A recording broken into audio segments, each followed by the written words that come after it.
Assalamualaikum and a very good afternoon. Welcome to our second Malaysian Association of Paediatric Dentistry webinar series 2022.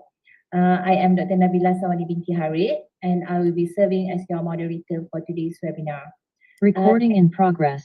Thank you for joining us today. On behalf of MEPD, I would like to take this opportunity to thank all of you for your continuous support throughout our webinar series. Before we start, I have some housekeeping announcement to make. First, please kindly mute your microphone and also to switch off your camera throughout our webinar series. Second, if you have any questions, please type in our chat box and I will read it during our Q&A sessions. Third, please also make sure that you fill up the form before the attendance form before you leave this webinar. The link will be attached in the chat box at the end of our session. And also for your information, the certificate will be emailed to you later. For our webinar today, there are two virtual platforms provided, which are the Zoom meeting and also our MEPD YouTube channel. So if you're unable to follow us in the Zoom meeting, please go to our Facebook page and also to subscribe our YouTube channel. So now we shall start. Today, I am very honored to introduce our guest speaker, Dr. Rashdan Zaki bin Muhammad. Dr. Rashdan is a pediatrician who subspecializes in pediatric endocrinology. He is currently practicing in Hospital Raja Perempuan Zainab II, Kota Baru, Kelantan. Dr. Rashdan obtained both his medical degree and Master of Pediatrics from University Malaya in 2004 and 2013 respectively. He then completed his subspecialty training in pediatric endocrinology in 2019. Dr. Rashdan is an active member in Malaysian Paediatric Association and Malaysian Endocrine and Metabolic Society and many more. He has published and presented many papers in local and international journals and conferences. His recent publication was Prevalence of Metabolic Syndrome and its Associated Risk Factor in Pediatric Obesity in Journal of the Asian Federation of Endocrine Society. Dr. Rashdan also is very active in social media platforms and has appeared several times on television in advocating and promoting child health and safety, especially in the field of pediatric endocrinology. Without further ado, I would like to invite our speakers, Dr. Rashdan Zaki bin Muhammad, to deliver his talk on pediatric dentistry versus pediatric endocrinology, things to look for in patients. The platform is yours, Doctor. Okay, thank you very much, Dr. Nabilah. I hope all of you can hear me well. So, thank you very much, MEPD, for inviting me for this MEPD webinar series. And then, warmest regards from Kota Baru, Kelantan. All right, I shall share my screen first, right? Share screen. Yes.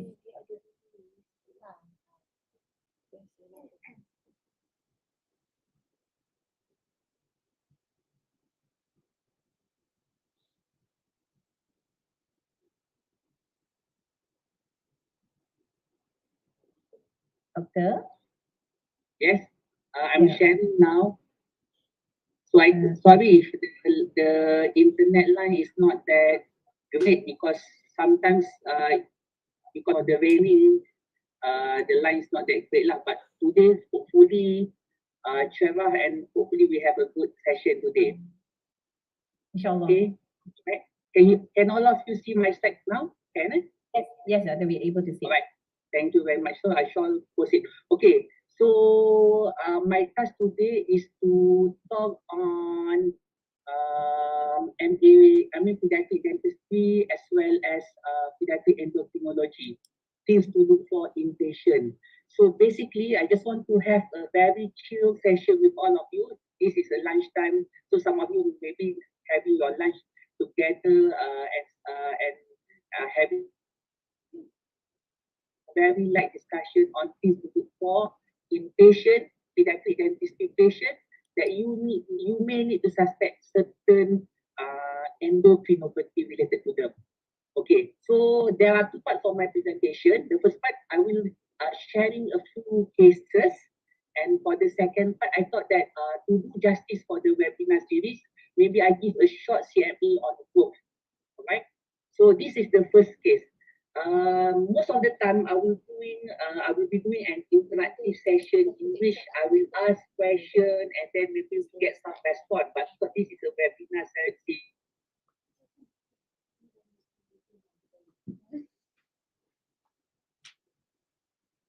Doctor, a little bit lag from our side.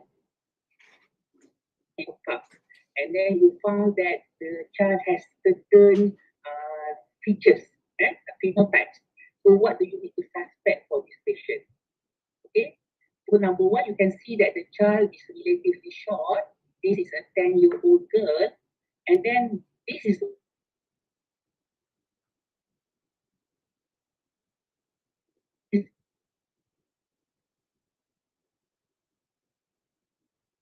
low posterior hairline.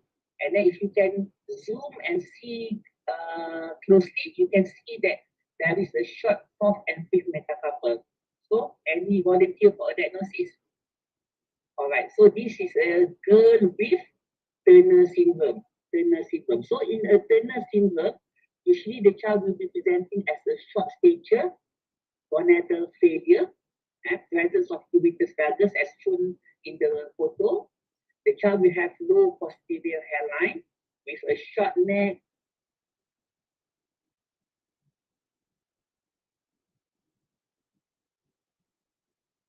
I'm sorry, I think Dr. Rashdan has some technical error.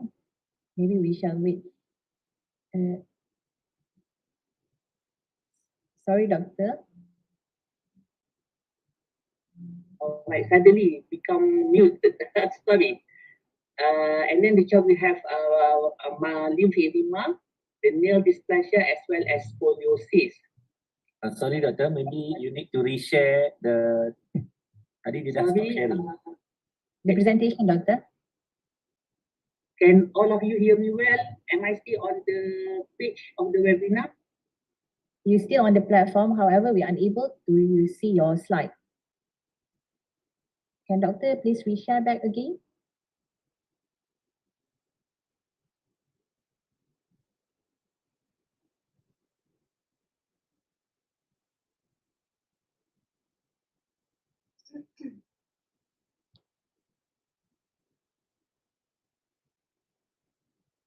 Hi Faisal, are we good? Nabilah, are we good to go? Yes, but we are unable to see your slide, Doctor.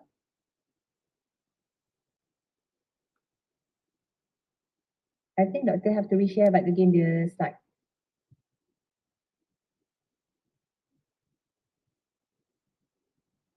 Okay, all right. So internet problem, then in that case, all right.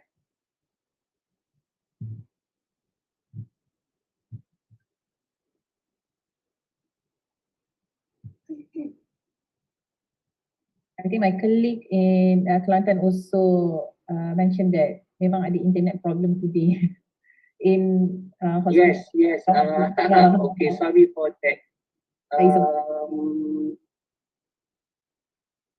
So I'm not sure. Your neck back. Okay. All right. You want to try one more time?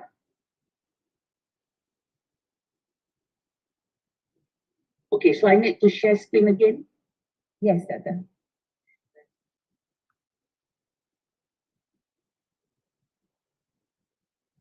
Okay. Yeah. All right. Sorry for that.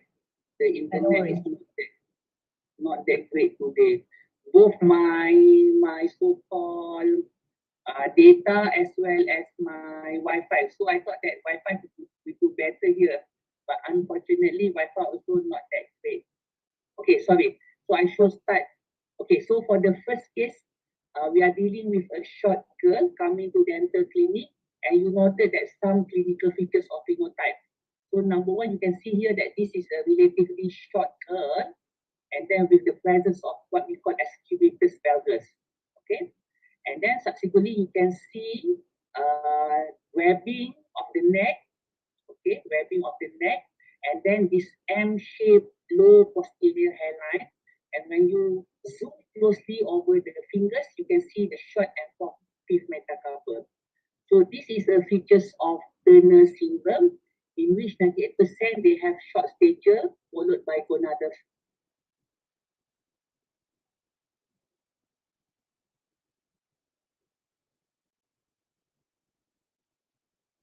The photo, and then the child usually have multiple neighbors, lymphedema of the dorsum and feet, and also the nail dysplasia with scoliosis. So in Turner syndrome, most of the time I will refer to our dental clinic to look for certain features which is typical of Turner syndrome. Like for example, usually there will be either mild to moderate palatal arch in the Turner syndrome as seen in the photo. And then most of the time they will have enamel hypoplasia, all right? And then they will have a premature loss of primary dentition and premature eruption of terminal dentition. So indirectly, if you see a short girl with some features of Turner,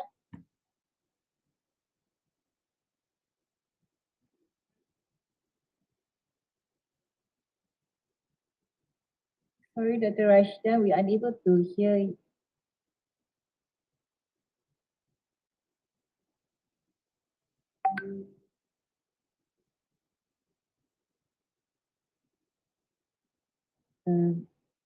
Sorry, doctor.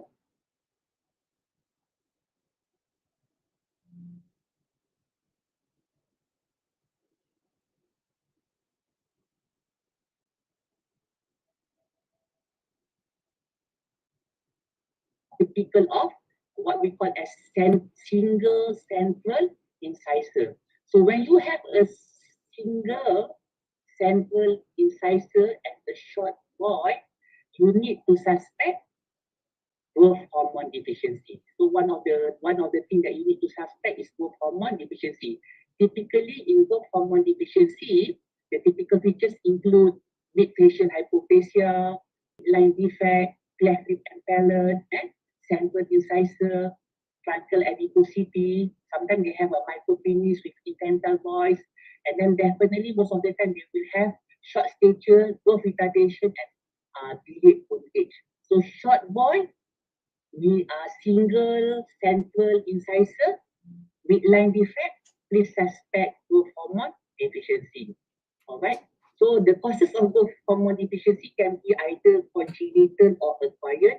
Congenital, usually they have the so-called abnormal development or structural defect on the hypothalamus and pituitary, for example, septum dysplasia, midline facial abnormalities, as well as certain genetic defects.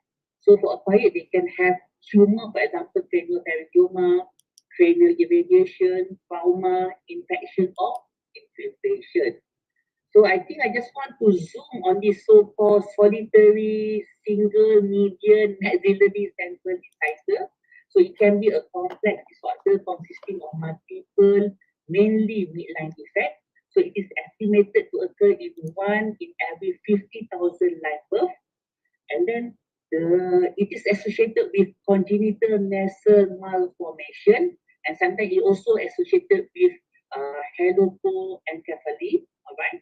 And then the common congenital abnormalities associated with central incisor are intellectual disabilities, congenital heart disease, cleft lip, cleft palate, and then sometimes they have hypopituitarism, they can have this duodenal atresia, abnormal vertebra, and then most of the time, half of the patient, they will have short stature as well. So anything midline defect, please remember that it can reflect that the child may have hypopituitarism, right? And then this is the third case we want to discuss. So the most striking abnormalities for this child is the child has the cleft lip and palate. Okay, the cleft lip and palate, as you can see here, the cleft lip and the cleft palate. And then we noted that the child has refractory recurrent hypoglycemia as well. So from the critical sample, as you can see here, that during the episodes of hypoglycemia, the blood glucose is only 1.2. It is a non-ketotic hypoglycemia. The growth hormone, the cortisol are relatively low. And then when we check the thyroid function is relatively low as well. Not only that the child has this so-called cleft lip and palate, as we can see here that the child have umbilical hernia as well as relatively micropitis. So again, what we try to emphasize on this slide is that when you have a child with cleft lip and cleft palate, please remember that it could be a complex disorder of midline defect. And then one of the things that we need to look for is hypopituitarism, pituitary abnormalities. So that's why in this case, the child has recurrent hypoglycemia because of the low cortisol as well as low growth hormone. And in this patient, not only that we need to give hormonal replacement therapy, for example, we need to replace the thyroid deficiencies with thyroxine. We need to start the patient on hydrocortisone for the adrenal insufficiency, as well as we need to start the patient on growth hormone because of the refractory hypoglycemia, very severe that not only we need to start hydrocort, but we have to add growth hormone to maintain the euglycemia and normal blood glucose. Okay, so pertaining to this patient, as mentioned earlier, that the child has adrenal insufficiency, low cortisol level, need hydrocortisone as well as thyroxine replacement. And when we do the MRI plate, we found that the child has ectopic neurohypophysis, very abnormal pituitary gland. Hence, because of the refractory hypoglycemia, we need to start the growth hormone. So the take-home message for this particular patient is, so remember that case 2, the child has central incisor, single central incisor. And for the second case, the child has cleft lip and cleft palate. So if any midline defect, you need to suspect the child might have hypopituitarism that needs hormonal replacement therapy. Okay. So this is a very simple slide to show that for the pituitary function, it controls a lot of gland.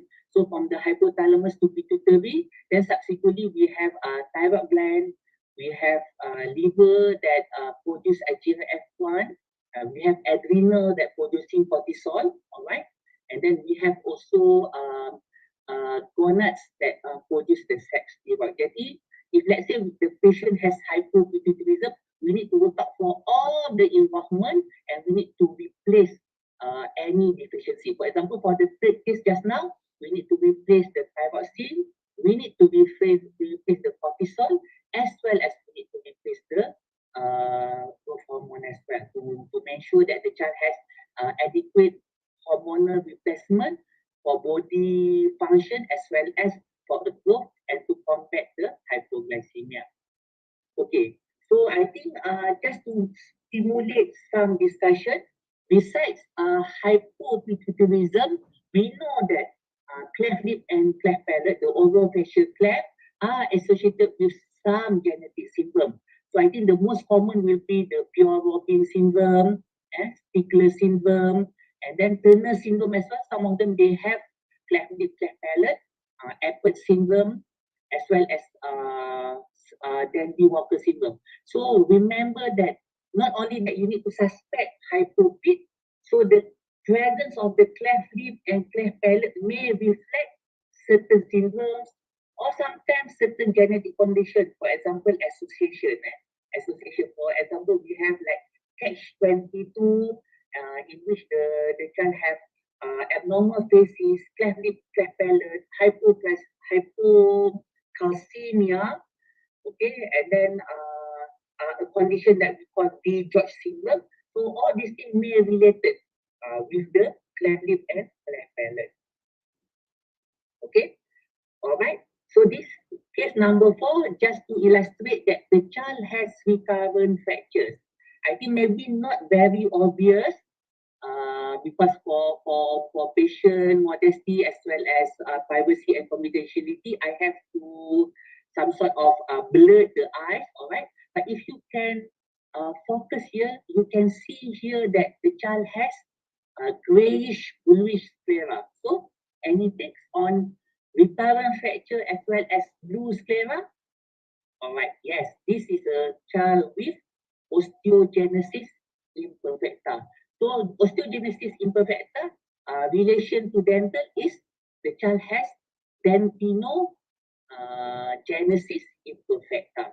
So this is the so-called correlation. So the child may be under endocrine for OI that we need to start the child on bisphosphonate therapy, namely parabolic infusion every 3 to 4 monthly. But at the same time, we need to refer the child for dental workup for dentinogenesis imperfecta. As you can see here, now there's a lot of types of OI. I remember until 4, okay? But as we can see here, type 1B as well as type 3 are associated with dentinogenesis imperfecta. All right. Okay, we have a couple of patients here in HRPZ under my care for OI that receive frequent bisphosphonate therapy as well. Okay. So now we are talking about bone. So first, fourth case, we are discussing about dentinogenesis imperfecta. Okay, now you can see that the child are referred with some bone deformity. You can see the knotness, genu valgus, all right. And then when we do the X-ray, we found that there is a fraying of the epiphysis. You can see the cupping, which is a very typical features of rickets. So ricket, bone, how about the dental features? All right. So for we have so-called calciopenic and hypophosphatemic rickets, low calcium or low phosphate kind of rickets. You can see here for the hypophosphatemic rickets are associated with enamel hypoplasia, occlusion defects, dental abscess. All right. And then sometimes when you use the radiological X-ray, you can see enlarged part chambers, hypoplasia, as well as hypomineralization. Okay, I think you are all the experts. So remember that if you feel that the child, the teeth is abnormal, and then you can see that the bone is deformed, and then you need to suspect, okay, whether the child is having rickets, and we appreciate that if you can refer to a pediatric. Okay, all right. So I think some of the time when you see patient in your clinic, you noted that the child has chronic illnesses underlying, for example, congenital adrenal hyperplasia on hypercortisone. So you know that, okay, now you need to proceed with some dental procedure, and yet the child is on steroid hypercortisone. So please remember that the patient with adrenal insufficiency on steroid replacement, when you want to do certain procedure, you need to be careful because we don't want the patient to end up with adrenal crisis. So what is the red flag or prominent features of adrenal crisis? That include hypotensive shock, lethargy, very ill child, and then when you check, there will be a low sodium, high potassium, low blood glucose, and metabolic acidosis. And typically, sometimes you can see only that the child will have this hyperpigmented skin, hyperpigmented lips, okay? And then, of course, in a girl with CAH, sometimes they can have genital ambiguity as well. But I think what I try to emphasize is, if you know that the patient is having adrenal insufficiency, for example, CAH, on steroid therapy, when you want to do procedure, please consider you need to give a steroid stress dose. Okay, so for a mild procedure, for example, single tooth extraction, what usually we do is we just ask the parents to double or triple the usual overdose. So the usual overdose will be around maybe 10 to 15 mg per meter square per day. So you need to double or triple it. So you can simply ask about, okay, double or triple. And then most of our patients with CAH, they are trained. So we have informed them that if they are unwell, certain mild illness, if they underwent some certain minor procedure, they need to double and triple the dose. So for example, multiple tooth extraction, this is considered a moderate stress. So we need to put the child on IV hydrochloride. The dose is about 50 to 75 mg per meter square per day in 4 divided doses. Okay, and then subsequently, when the child is stable, we can gradually taper it down and change back to the oral hydrochloride, the usual dose that they are taken before this. Okay, but for major surgery, or the child is unwell because of infection, sepsis, shock, fracture, severe infection, then we need to give IV hydrochloride at dose of 100 mg per meter square per day in 4 divided dose. Okay, so I think just be careful. Those patient adrenal insufficiency, for example, CAH on hydrochloride.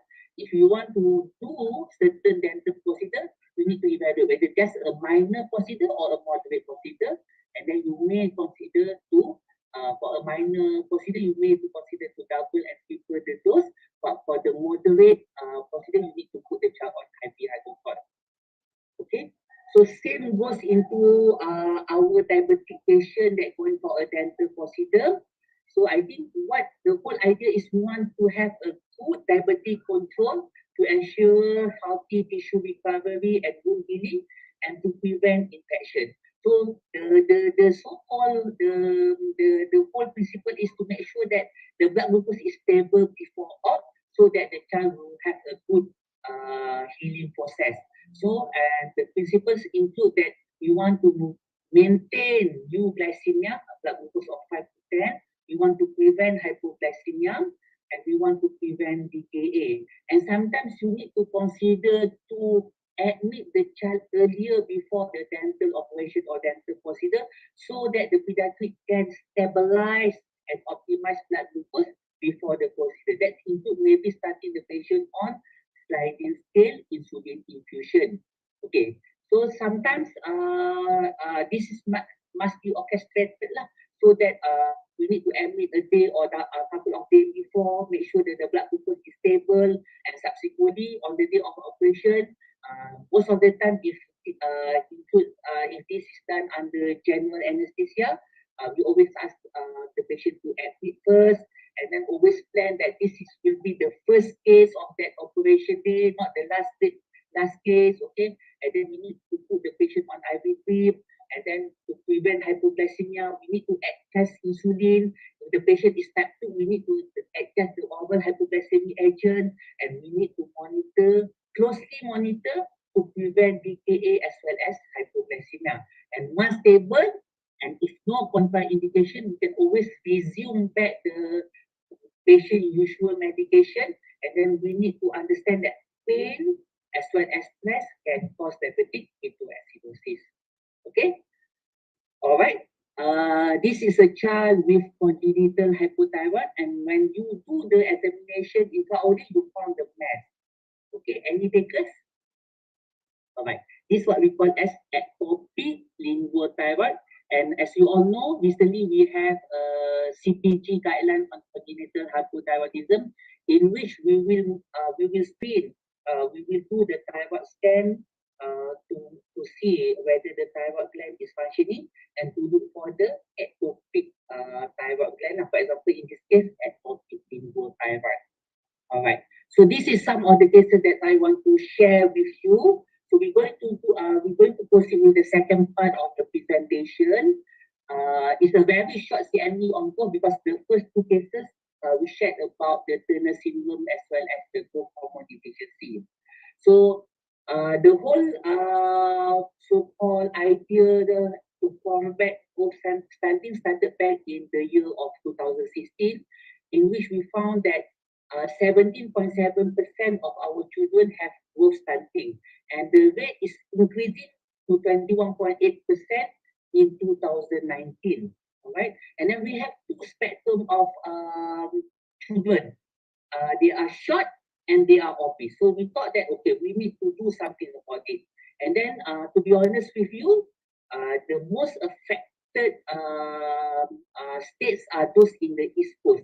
So Kelantan is the shortest in the population with the growth stunting prevalence of the highest, 34%, followed by Terengganu, 26.1%, as well as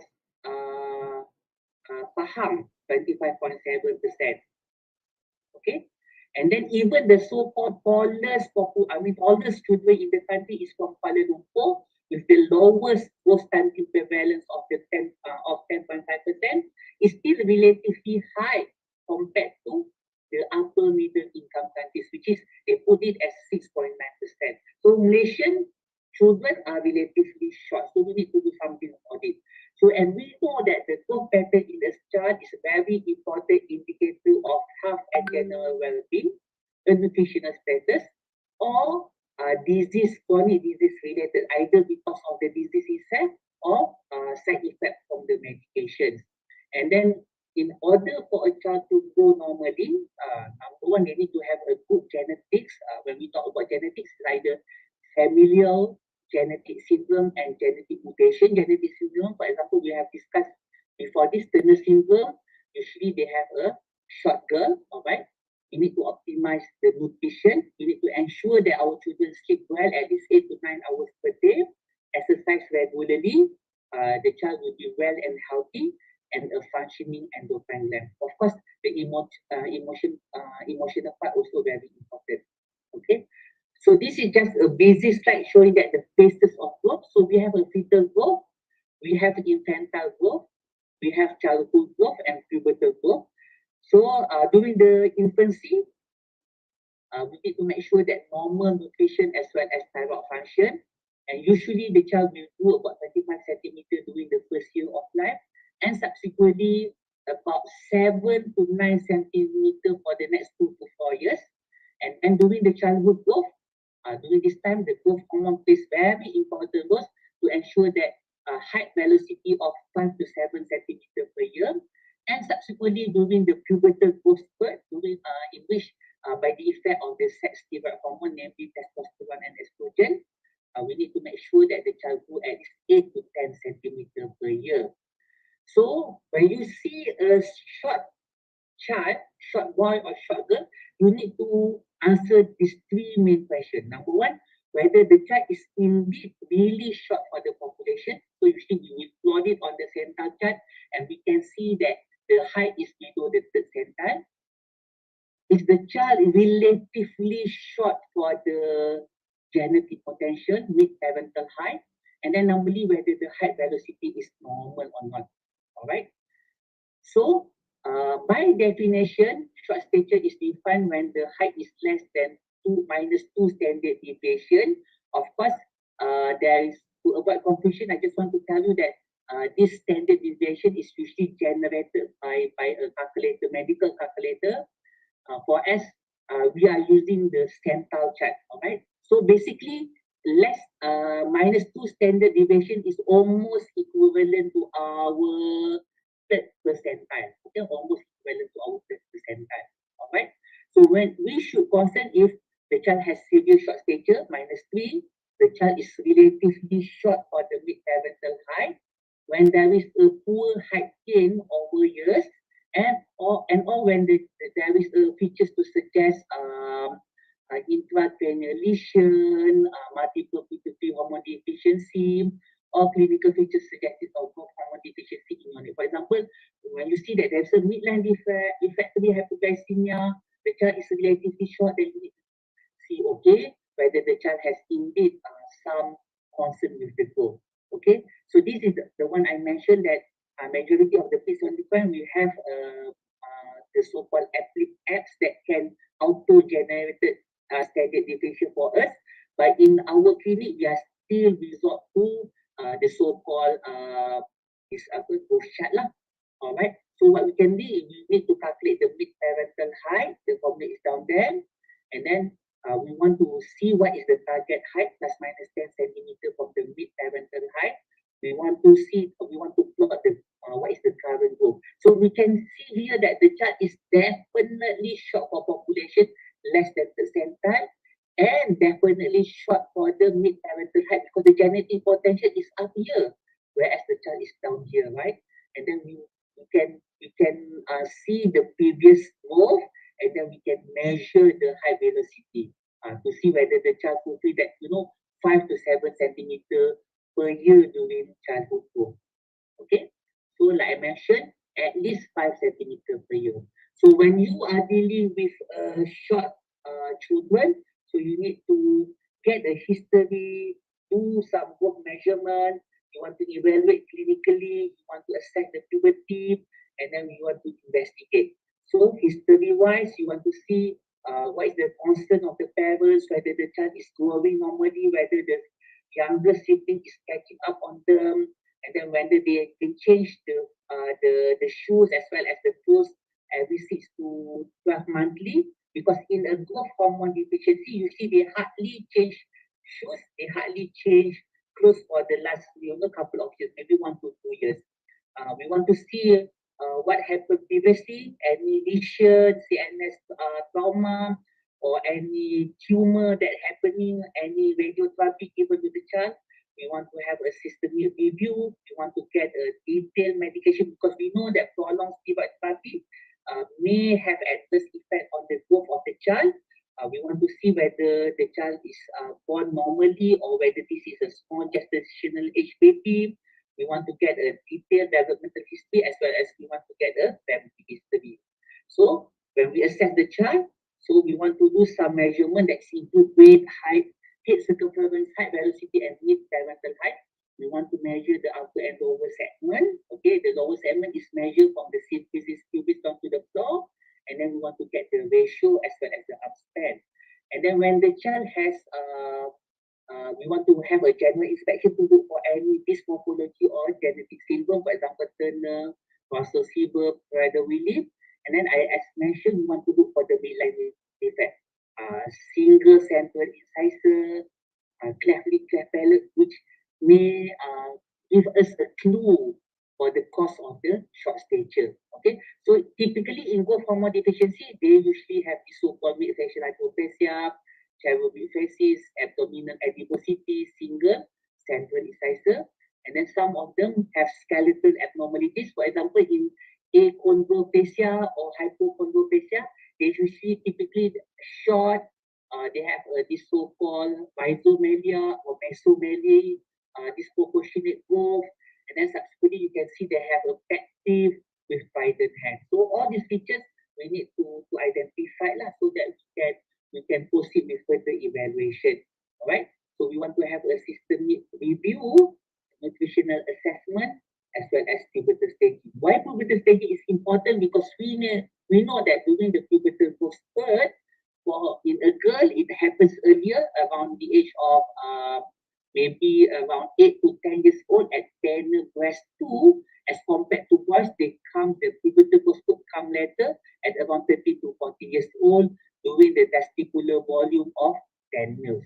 Okay, so when you have a short child, so how you approach it, whether you want to see whether this is a proportionate or disproportionate short stature. So disproportionate short stature, whether this is a short limb or a short spine. Short limb usually skeletal dysplasia, hypo or achondroplasia. Short spine usually related with irradiation and scoliosis. And then For the proportionate short stature, we want to see whether this is a normal, variant, or pathological. So, for example, the whole family are short, so we can diagnose as a familial short stature, or we can diagnose the child to have CDGP, constitutional delay in growth and puberty. So, for example, late bloomers, some of us are maturing quite late, all right, compared to others. Okay, so for the pathological short stature, I always remember as NICE and ICE. Number one, nutritional factor. I is intrinsic factor that includes genetic syndrome and SGA baby. C is any chronic illness.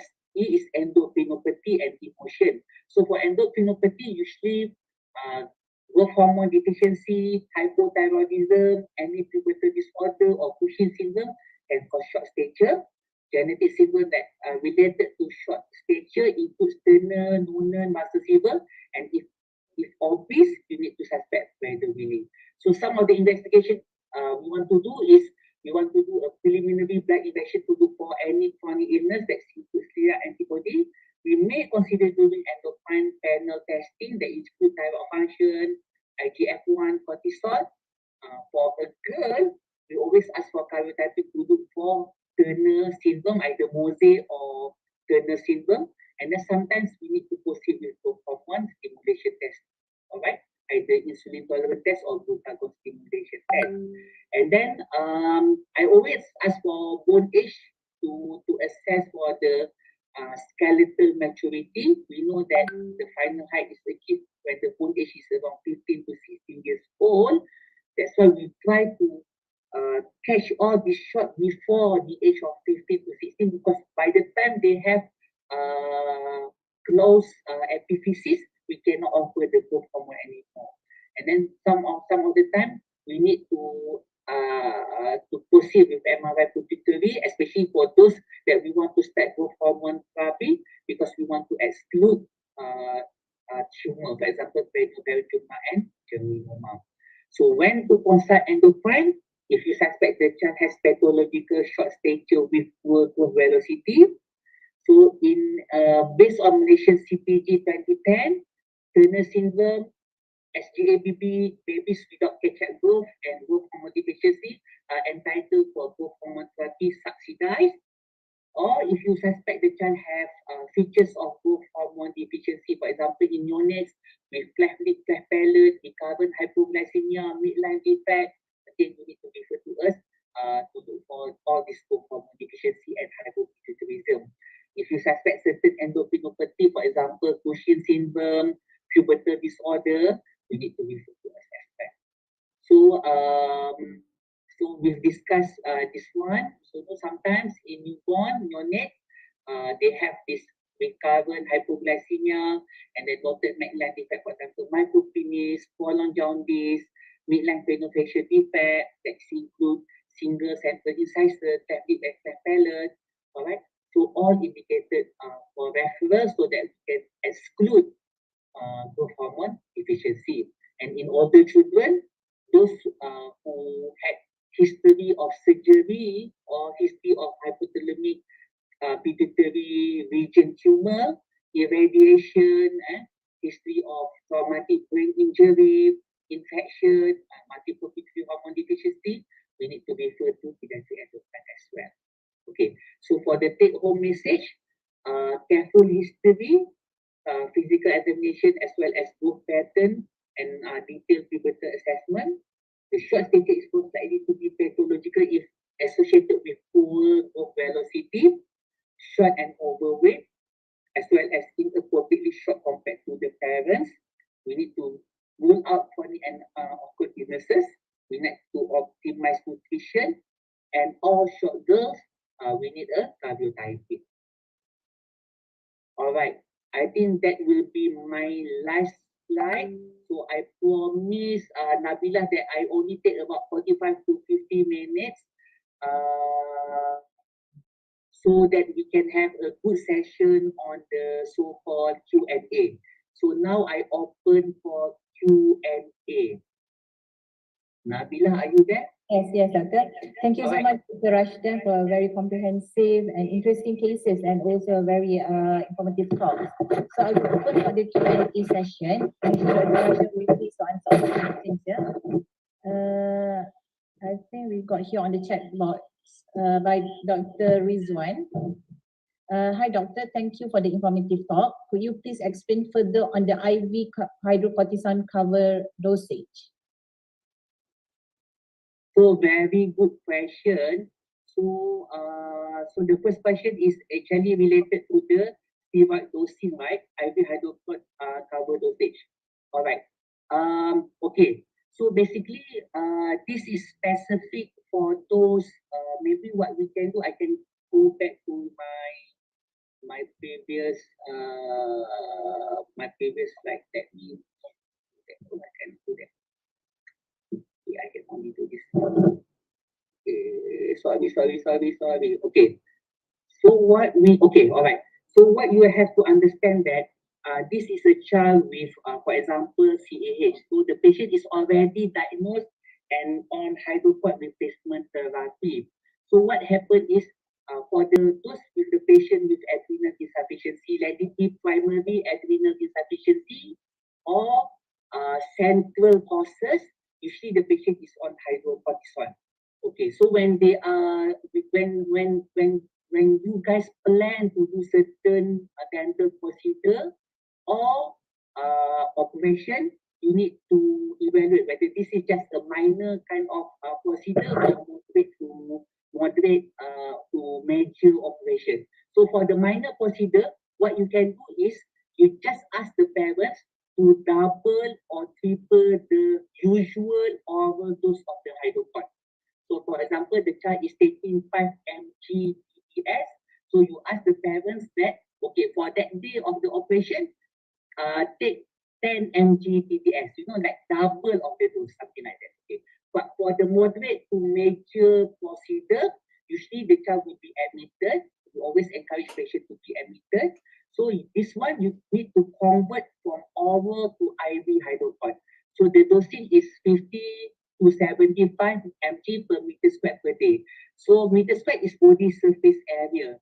The formula is weight times height divided by 3,600 square root. So you get the numbers. For example, in newborn, the meter squared is around 0.2, for example. So 50 times 0.2, you get certain numbers. For example, 10.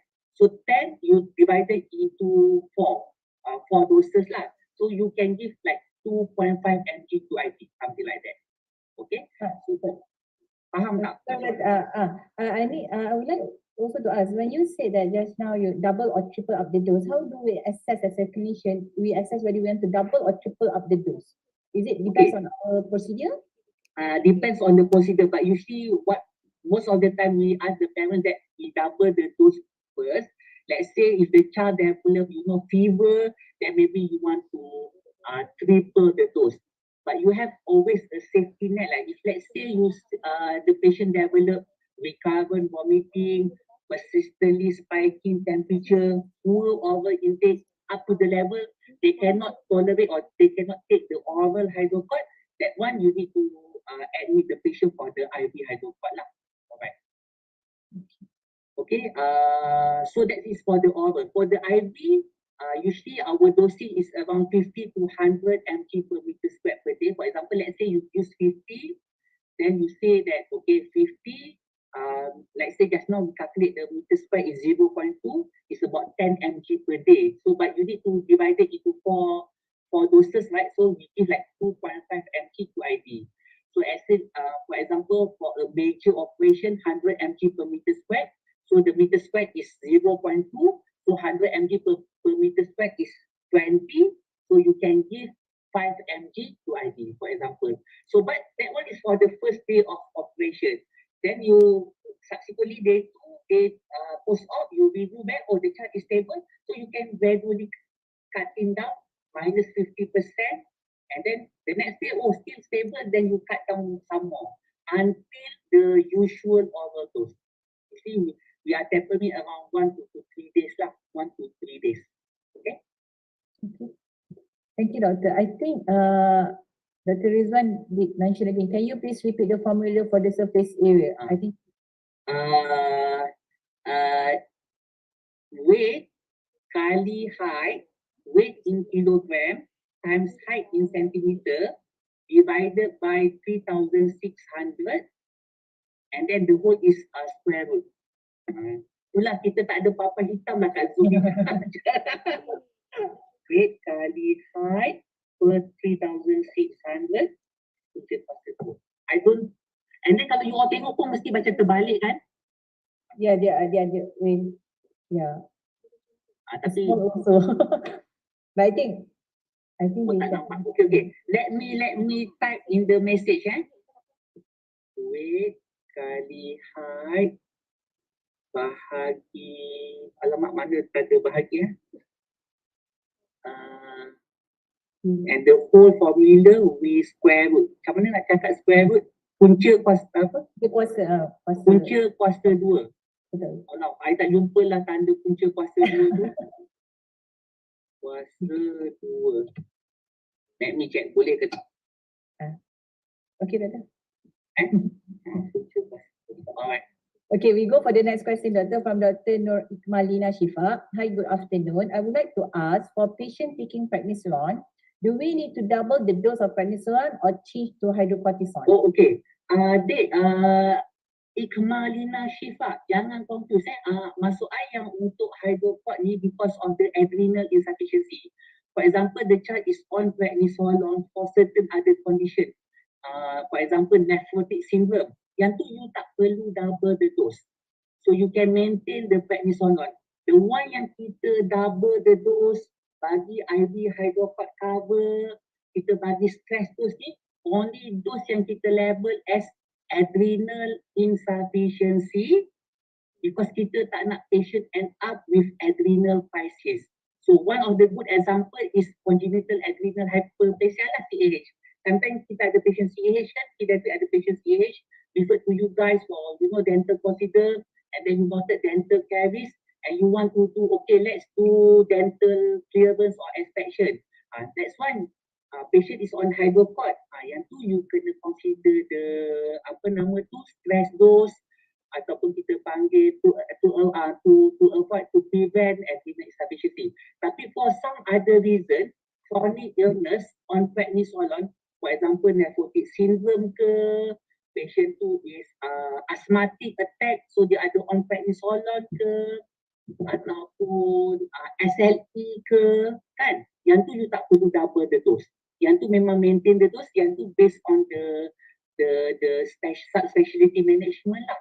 Ini eksklusif untuk those with adrenal insufficiency to prevent adrenal crisis. Sebab kalau you all tak cover dengan steroid, operation dental procedure is actually a stress to the patient. So you may cause the adrenal crisis. Thank you, Doctor. So we got the third question from AA. Hi, Doctor. Thank you for the talk. I would like to ask a question regarding patient that is taking steroid. Doctor mentioned that we need to double the dose if we are to do extraction. If I want to do other dental procedures such as fillings or scaling, there's double dosing needed. Yes, I think better you all, as long as any dental procedure, minor dental procedure, in a case of adrenal insufficiency on hydrocort, you need to double the dosing. Okay. Dr. Rizwan again, Doctor. We often be told that patient is already on high dose of steroid and there is no need for double dosing. What is your opinion on that? Rizwan, actually that is not 100% true, because the maintenance dose for hydrocort is actually very low dose. That's why in terms of steroid cover or hydrocortisone dose, the usual is just a maintenance dose. So when the child is going for, having infection, going for operation or dental procedure, is an extra additional stress to the child. So we need to give the so-called stress dose, which is a higher dose compared to the usual maintenance dose. So, okay, just to stimulate discussion, in terms of adrenal insufficiency, the adrenal insufficiency itself can be caused by either primary adrenal problem or because of the hypothalamic pituitary problem. So for the hypothalamic pituitary problem, we call it as a central cause. For the adrenal cause, we call it a primary adrenal problem now. So one of the contoh example is CAH. CAH, the dosing of hydropod is relatively slightly higher compared to the dose adrenal insufficiency because of the central causes. So for example, for the central causes, I usually put the patient around 8 to 10 mg per meter squared per day, all right? But for the CAH, the maintenance dose will be around 12 to maybe 20 mg per meter squared per day. This is what we call as maintenance pressure dose. But when you want to do any procedure or if the patient is unwell because of infection, it's another additional stress. So whatever maintenance dose cannot cover for that. That's why you need to push up the dose so that it's equivalent to the stress dose. The stress dose is always higher, around 50 to 100 mg per meter squared per day. So, but don't get confused. And this is exclusive for adrenal insufficiency. So let's say the child is on steroid, but because of other diagnosis and nephrotic syndrome ke SLE ke, yang tu you don't need to cover the dose. Okay? Okay, thank you very much, Doctor. I just would like to confirm with my colleague, Dr. Rohaida. Is there any question from the YouTube channel itself? Macam mana Nabilah? I can't see the YouTube channel. I would ask my colleague whether there's a question from there. Hi, it's okay. At the moment, there's no question from the YouTube. Okay, Doctor.